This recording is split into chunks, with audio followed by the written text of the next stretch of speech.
Hello and welcome to myfinancesteacher.org. I want to give you a quick update on Bitcoin as I'm itching to get into another position. A warning is due here as what I'm about to do in my own portfolio is pretty risky.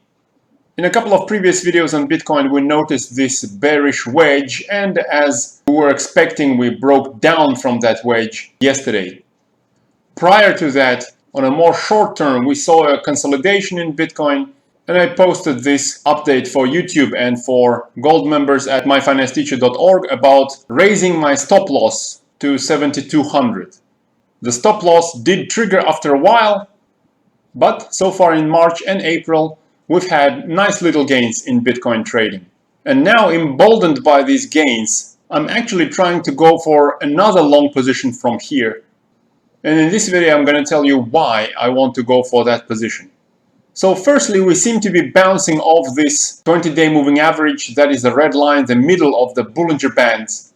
And looking at the previous cycle, which was relatively long, we've seen that Bitcoin price did actually bounce one or two times off that 20-day moving average before rolling over into the declining phase of that previous cycle.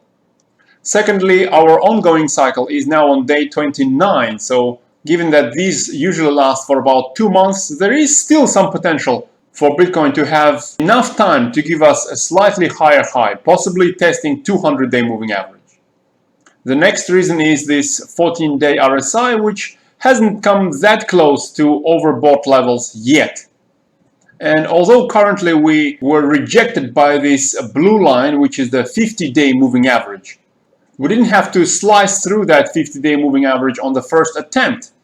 Possibly over the next several days, Bitcoin might actually break above the 50-day moving average and maybe retest the 200-day moving average. But again, this trade is risky, and it's also possible that it's the greed that is talking in me right now. And when everyone is greedy, that's the time you want to sell your positions. Next, we are zooming into the 4-hour chart on Bitcoin.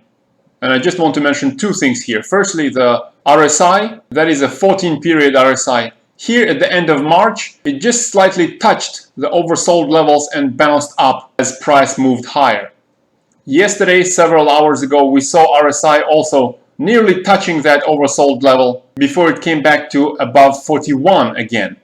So there is a slight bullish momentum over the very short term, and I will try to take advantage of that over the next several days. Although, as I mentioned, this trade is going to be pretty risky, as the trend we've had since late March, early April, this blue line, has already been broken to the downside.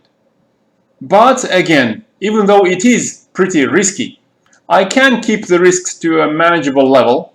I will place my stop at this recent low yesterday, which is at about 67.50.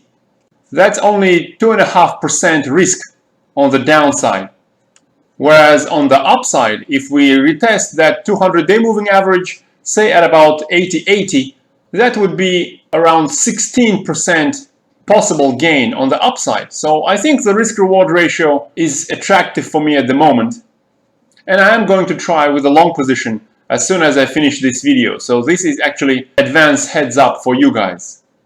Next, previously, one of the viewers asked if I hold or trade other cryptocurrencies, and I actually do. I only have a handful of cryptocurrencies which I deem to be truly decentralized, but an overwhelming majority of my holding is in Bitcoin.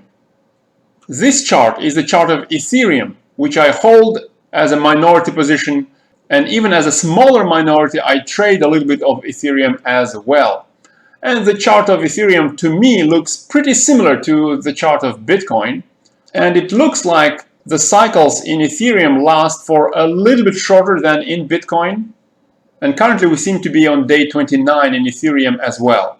Now zooming to a 4-hour chart on Ethereum, this actually looks a little bit more interesting than Bitcoin because the trend line that has been established since late March and throughout April hasn't really been broken that much. Yesterday there was a slight poke through that trend line, but Ethereum is now back above that blue line. So in addition to a position in Bitcoin, I'll also try a small position in Ethereum as well. And just like with Bitcoin, we see on 29th of March This 14 period RSI came close to oversold but didn't really touch it. And the same happened yesterday with slight short-term positive momentum in RSI at the moment.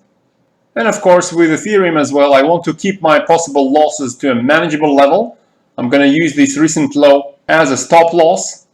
On Ethereum it's actually nearly 5% down. And on the upside, if we say just retest the upper range of the Bollinger Bands, that would be around 11% on the upside. So risk reward is actually not amazing, but so far the trend in April is unbroken and I think a long position is worth a try.